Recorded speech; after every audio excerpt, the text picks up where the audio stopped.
Well, at least I remembered it, right?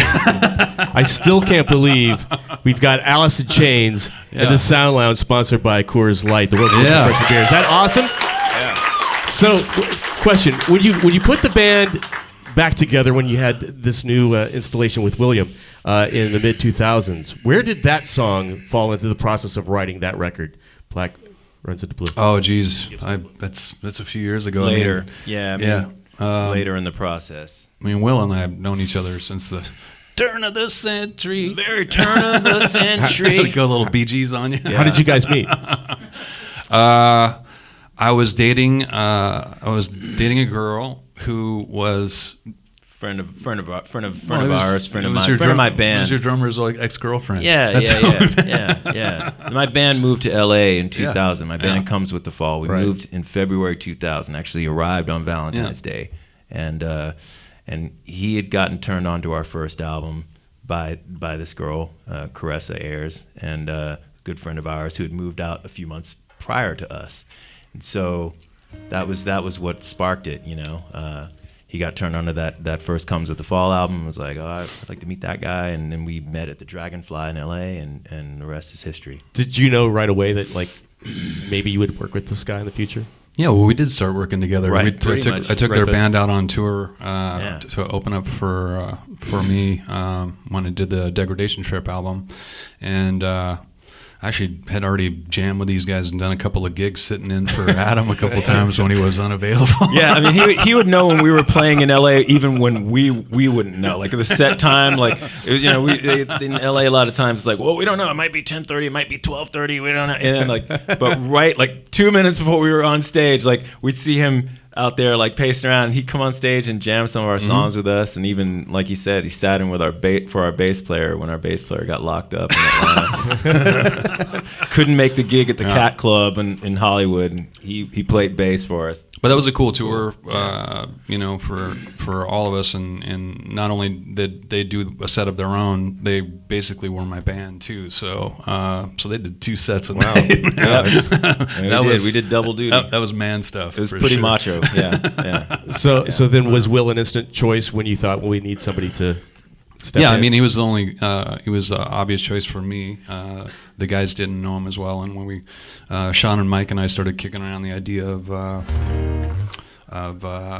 getting together and just playing some tunes, you know, with no real other plan than that. Hey, let's just get together and jam a little bit, you know. And I'm like, I know a guy. I know a guy. I read that Sean said instantly after the first, you know, get together. Well, I think we did Love, Hate, Love first, and that kind of sealed the deal. Yeah. It was, Does it still blow your mind when you turn around and go like, oh my God, I am playing these guys? We weren't interested. Go ahead. Does it still like blow your mind when you're playing and you realize you're doing this? He's bored with us. I mean, I think the whole way that it happened, the whole trajectory that led up to it and everything, it kind of you know, precludes a lot of that kind of stuff. But it was all really natural too. Yeah, you know, that's the thing. It happened. It happened over such a number of years, and then you know, and we kind of made our way by being on stage, and so there were so many things that were that sort of were forefront beyond any of this other stuff. Like, oh my God, you know, like there was like, man, we got how many people out there in the crowd right now? We got like, and there was always like all this pressure on us, and there was all this scrutiny on us, and the first gigs we did, and the first one was on television. So I mean, there were, it's like there were so many more things to worry about and deal with, you know, in the immediate, you know, and it kind of washed all the other stuff away, you know. But the way we've always gone about things, before Will got here and since he's been here is been really organic. We've just kind of followed our own thing and done things that felt right for our own reasons, and we've been really lucky to have a really long career doing that. We weren't into. There is no replacing Lane, so we weren't asking Will to come in and try to be Lane. We wanted him to be himself, and Will and I had already spent time together, and we'd played the stuff. And as Alice in Chains has always been a two-pilot aircraft to fly vocally, so you know that's just the way it had to work. And we always had had a real chemistry that way, and the every record that we've done, we've tried to be really interchangeable, you know, and because it takes two guys to fly the plane. It definitely still works, and that's why I'm so excited to hear. It takes two, baby. It does. I'm so excited to hear what's coming next because you guys have been working on a new record. It's a good one. Is it done? It's done. It is done. It's pretty good. You guys heard the first song, a couple weeks ago. So yeah. So you work with Nick Resculinus again on this record. Yep. And you recorded it in a bunch of different studios. Why? Why so many different studios? Well, we wanted to go to. We were talking about recording in Seattle, and going back to the record, the studio that we recorded the Alice in Chains record in. Bad Animals. Which used to be Bad Animals. Yeah. Now it's Studio X.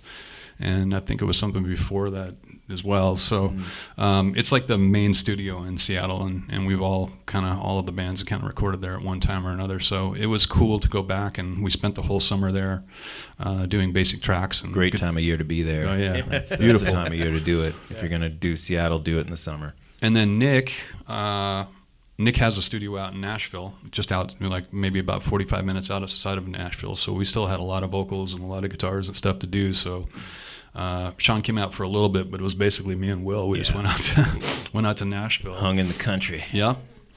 And then I got sick in the middle of that. I went to Mexico to party with That's right, with Hagar. Sammy for his birthday, and I got ill, and that kind of knocked me off for a couple weeks, so I lost some time there too. So I actually did a lot of recording on my own that I wasn't able to do in Nashville, Right. Because I was ill. So I did a bunch of vocals and guitar stuff at my house, and then we capped it off at Henson, which has been our kind of home. Go-to. Yeah, for Henson in LA. years. Yeah. And then this first song that just came out about a week ago, where did that come from? Because you talk about being an imposter, not the one you know. What's the inspiration behind this song?